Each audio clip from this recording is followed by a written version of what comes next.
السلام علیکم ورحمۃ اللہ وبرکاتہ۔ کیا حال ہیں آپ سب کے؟ اللہ تعالیٰ آپ سب کو ایمان کی بہترین حالت میں رکھے، صحت کی بہترین حالت میں، آمین۔ اعوذ باللہ من الشیطان الرجیم، بسم اللہ الرحمن الرحیم۔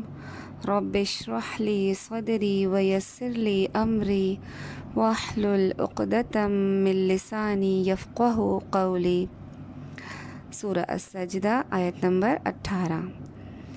افمن کان مؤمنا کمن کان فاسقا لا یستوون۔ تو کیا جو شخص ایمان والا ہو اس شخص جیسا ہو سکتا ہے جو نافرمان ہے؟ دونوں برابر نہیں ہوتے۔ اب اس آیت میں بہت ہی اہم بات کی طرف اشارہ ہے، بہت ہی امپورٹنٹ پوائنٹ ہے جو ہمیں سمجھایا جا رہا ہے، کیونکہ دنیا میں تو کیا ہوتا ہے، چاہے کوئی نیک ہو، چاہے کوئی بد ہو، چاہے کوئی سچا ہو، چاہے کوئی جھوٹا ہو، اس کو ایک ہی آنکھ سے دیکھا جا رہا ہوتا ہے۔ لیکن اب بات ہو رہی ہے قیامت کے دن کی، دوسری دنیا جو مرنے کے بعد کی دنیا ہے اس کی بات ہو رہی ہے۔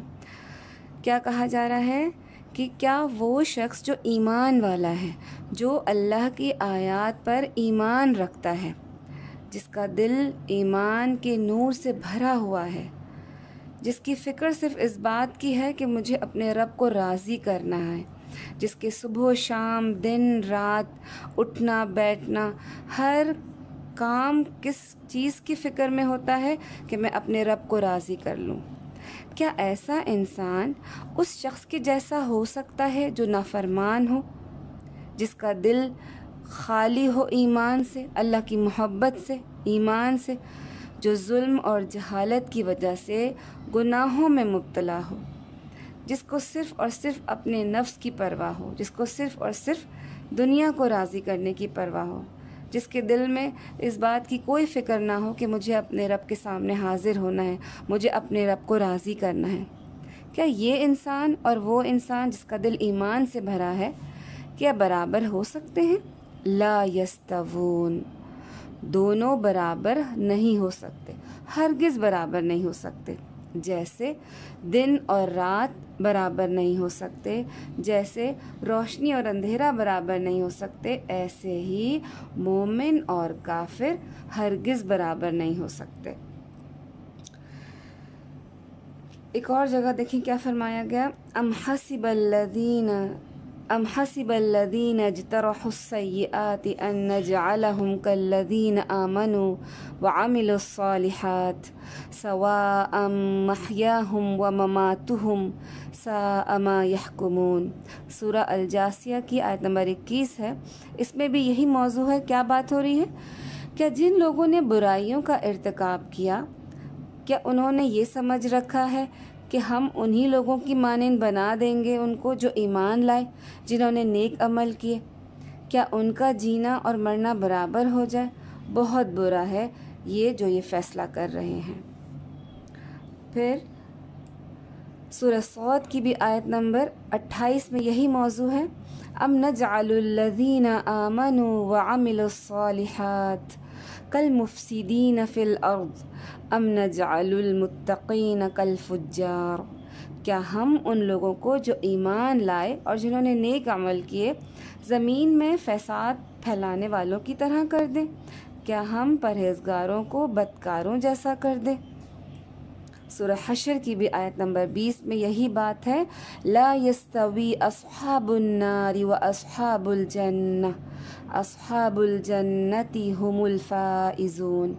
دوزخ والے اور جنت والے کبھی برابر نہیں ہو سکتے، کامیاب وہی ہیں جو جنت میں جانے والے ہیں۔ اب آپ دیکھیں کہ کیا انسان یہ سوچے کہ جو عمل کر رہا ہے اور جو عمل نہیں کر رہا، کیا دونوں برابر ہو سکتے؟ آپ دیکھیں جنت میں جانے کے لیے ہم کیا قربان کر رہے ہیں؟ کیا جنت میں جانا اتنا آسان ہے؟ ہم سب جنت میں جانا چاہتے ہیں، لیکن جنت میں جانے کے لیے کچھ کرنا بھی ہے، عمل کرنے ہیں۔ ان آیات میں زور کس پر دیا جا رہا ہے؟ جو عمل کرنے والے تھے، جس کے جیسے عمل تھے اس کا ویسا ہی حساب ہوگا۔ یعنی جب دنیا میں زندگی کا سٹائل الگ تھا، دنیا میں زندگی کی پرائورٹیز الگ تھیں، جب کام مختلف تھے تو انجام بھی مختلف ہی ہوگا. جب کام ایک جیسے نہیں، اعمال ایک جیسے نہیں، تو انجام بھی ہرگز ایک جیسا نہیں ہو سکتا. مومن کون ہوتے ہیں؟ عمل کرنے والے کیسے ہوتے ہیں؟ اللہ کا حکم سنا فوراً جھک جائے. اور فاسق کیسے ہوتے ہیں؟ جو حد سے نکلنے والے ہوتے ہیں، جو بالکل بھی نہیں مانتے، نافرمانی کرنے والے. جنت پانے کے لیے ہمیں اس کی قیمت ادا کرنی ہوگی. تو پھر آپ دیکھیں کیسے یہ دونوں ایک جیسے ہو سکتے ہیں. جیسا انسان کا عمل ہوگا ویسا ہی اس کا حساب ہوگا. تو اس آیت میں بہت صاف اور واضح یہ بات سمجھا دی گئی کہ جیسا عمل ویسا حساب، دونوں ہرگز برابر نہیں ہو سکتے. اور آپ دیکھیں کہ مومن کیسے ہوتے ہیں؟ اللہ کی طرف توجہ ہوتی ہے ان کی، اللہ کی رضا کی فکر ہوتی ہے، اللہ کے احکامات پر عمل کرتے ہیں، ہر صورت اصلاح کا کام کرتے ہیں. اپنی فکر ہوتی ہے کہ کوئی غلطی نہ ہو جائے، کوئی ایسا کام نہ ہو جائے جو اللہ کو ناپسند ہو. اور جبکہ فاسق کیسے ہوتے ہیں؟ ان کو اللہ کی کوئی پرواہ نہیں ہوتی، وہ صرف زندگی اپنی مرضی کے مطابق گزارتے ہیں. ان کا کام کیا ہوتا ہے؟ زمین میں صرف فساد پھیلانا. تو جب دونوں الگ ہیں تو اختتام اور انجام بھی دونوں کا الگ ہی ہوگا. اما الذین آمنوا وعملوا الصالحات فلہم جنات المأوى نزلا بما كانوا يعملون. آیت نمبر 19. رہے وہ لوگ جو ایمان لائے اور جنہوں نے نیکیاں کی تو ان کے لیے جنت کی قیام گاہیں ہیں، مہمان نوازی کے طور پر اس بدلے میں جو وہ کام کرتے تھے. بما کانوا یعملون. اب یہ نزلن کیا ہے؟ مہمانی، یعنی گھر ان کا اپنا ہوگا لیکن ان کے ساتھ مہمانداری جیسا سلوک. کیوں؟ کیونکہ انہوں نے دنیا میں اعمال وہ کیے تھے جو اللہ کی مرضی کے تھے، جو اللہ کے احکامات تھے. انہوں نے اپنی مرضی سے زندگی نہیں گزاری تھی، اللہ کی مرضی سے زندگی گزاری تھی. تو اب ان کا انجام کیسا ہوگا کہ وہ اپنے ہی گھر میں مہمانوں والی زندگی گزاریں گے. اب وہ اللہ کے مہمان ہوں گے، وہ ہمارے آپ کے مہمان نہیں ہوں گے. جنت والے کون ہوں گے؟ اللہ کے مہمان ہوں گے. یہ اللہ کن کی مہمانی کر رہے ہیں؟ جنہوں نے اللہ کو مانا، نبی اکرم صلی اللہ علیہ وسلم کو اپنا نبی، اپنا رسول مانا، اسلام کے مطابق فرائض اور نوافل کا اہتمام کیا، شرک اور تمام حرام کاموں سے بچتے رہے. تو ان کے لیے کیا ہے؟ اب یہاں جنات المأوى، یعنی جنت کا قیام گاہ ہے ان کا، جنت ان کی قیام گاہ ہے. عالی شان خوبصورت گھر ہوں گے اور وہ اپنے رب کے قریب ہوں گے. اللہ رب العزت نے فرمایا سورہ زمر کی آیت نمبر 20 میں بھی دیکھیں کیا کہا جا رہا ہے. لیکن الذین اتقوا ربهم لهم غرف من فوقها غرف مبنیہ تجری من تحتها الانہار وعد اللہ لا یخلف اللہ المیعاد. لیکن جو لوگ اپنے رب سے ڈر کر رہے ان کے لیے بلند عمارتیں ہیں، جن کے اوپر بلند عمارتیں بنی ہوں گی، جن کے نیچے سے نہریں بہہ رہی ہوں گی. اللہ تعالیٰ کا وعدہ ہے، اللہ اپنے وعدے کے کبھی خلاف نہیں کرتا. بڑی پیاری بات ہے. کیا؟ نزلم بما کانوا یعملون. مہمانی کس وجہ سے؟ جو وہ نیک اعمال کرتے تھے. یہ عالیشان اعزاز ان کو ان کے دنیا میں کیے گئے اعمال کی وجہ سے، جیسا کہ سورہ زخرف کی آیت نمبر 72 میں بھی بڑی پیاری بات ہے. وَتِلْكَ الْجَنَّةُ الَّتِي أُورِثْتُمُوهَا بِمَا كُنْتُمْ تَعْمَلُونَ. اور یہ ہے جنت جس کے تم وارث بنائے گئے. کیوں؟ اس کی وجہ سے جو تم عمل کرتے تھے. تو یہ عمل یہ بہت ضروری ہے، یہ بہت ہی اہم چیز ہے جس کو ہم دنیا میں اہمیت نہیں دیتے. لہٰذا چھوٹے سے چھوٹے عمل کو بھی کبھی غیر اہم نہ سمجھیں کہ یہ اعمال ہی ہیں جو ہمارے درجات کا سبب بنیں گے، یہ اعمال ہی ہیں جس سے ہم اللہ کو راضی کر سکتے ہیں، یہ اعمال ہی ہیں جو ہمیں اللہ کا مہمان بنائیں گے انشاءاللہ تعالی. وَأَمَّا الَّذِينَ فَسَقُوا فَمَأْوَاهُمُ النَّارُ كُلَّمَا أَرَادُوا أَن يَخْرُجُوا مِنْهَا أُعِيدُوا فِيهَا وَقِيلَ لَهُمْ ذُوقُوا عَذَابَ النَّارِ الَّذِي كُنْتُمْ بِهِ تُكَذِّبُونَ۔ آیت نمبر 20۔ رہے وہ لوگ جن لوگوں نے نافرمانیاں کی، ان کا ٹھکانہ آگ ہے، جب کبھی وہ ارادہ کریں گے کہ اس سے نکلیں تو اس میں لوٹا دیے جائیں گے، اور ان سے کہا جائے گا کہ اب آگ کا عذاب چکھو جس کو تم جھٹلایا کرتے تھے۔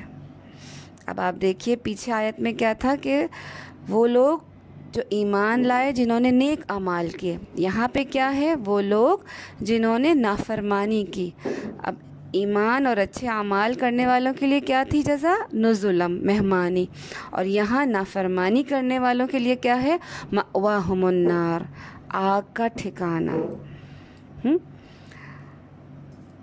یعنی جب زندگی میں اللہ کی پرواہ ہی نہیں کی، شرک اور نافرمانی میں ڈوبے رہے، تو اب آ جاؤ اس زندگی کی طرف جس کو تم جھٹلایا کرتے تھے، اب ایسے ٹھکانے کی طرف جو آگ ہے۔ اور کیا کہا جا رہا ہے مزید؟ کہ چکھو، ذوقوا عذاب النار الذی، کہ اب چکھو اس کو، کہ جب دنیا میں نہیں سنی، نہیں مانی، تو اب اپنا انجام دیکھو۔ چاہیں گی بھی کہ وہ وہاں سے نکل جائیں، لیکن وہ وہاں سے نہ نکل سکیں گے، اور ان کو دوبارہ جہنم کی طرف دھکیل دیا جائے گا۔ جیسا کہ سورہ حج کی بھی آیت نمبر 22 میں کیا بات آتی ہے؟ کلما ارادوا ان یخرجوا منها من غم اعیدوا فیها وذوقوا عذاب الحریق۔ جب کبھی وہ سخت گھٹن کی وجہ سے ارادہ کریں گے کہ جہنم سے نکل جائیں، تو وہ اس میں دوبارہ لوٹا دیے جائیں گے، اور تم آگ کا عذاب چکھو۔ یعنی دنیا میں جب اپنی مرضی کی، نہیں سنا، تو اب ایک طرح سے تنزیہ اور سختی کے ساتھ ان کے ساتھ پیش آیا جا رہا ہے کہ چکھو۔ ہم کہتے ہیں نا دنیا میں ابھی جب ہماری کوئی بات نہیں مانتا تو ہم کہتے ہیں لو اب دیکھو، میں کہہ رہی تھی نا کیسے نہ کرو، اب جب نہیں سنی تو دیکھو اس کا انجام۔ تو اسی طرح قیامت کے دن بھی ان کو آگ کے اندر پھینکنے کے بعد کیا کہا جائے گا کہ اب چکھو، دنیا میں تم نے نہیں مانی، نہیں سنی، تو اب اپنے انجام کا سامنا کرو، اب کچھ نہیں ہو سکتا۔ ام المومنین سیدہ حفصہ رضی اللہ تعالی عنہ سے روایت ہے، رسول اللہ صلی اللہ علیہ وسلم جب سونے کا ارادہ فرماتے تو اپنا دائنا ہاتھ اپنے گال کے نیچے رکھتے اور 3 مرتبہ کیا فرماتے؟ اللہم قنی عذابک یوم تبعث عبادک، اے اللہ جس دن تو اپنے بندوں کو اٹھائے اس دن مجھے اپنے عذاب سے بچا لے۔ یہ ابو داؤد کی روایت ہے۔ اب آپ دیکھیں کہ نبی اکرم صلی اللہ علیہ وسلم جیسی ہستی جن کے لیے جنت تھی، وہ کیا کرتے تھے؟ سوتے وقت اس دعا کا اہتمام کرتے تھے۔ تو پھر مجھے اور آپ کو ہمیں فکر نہیں ہونی چاہیے؟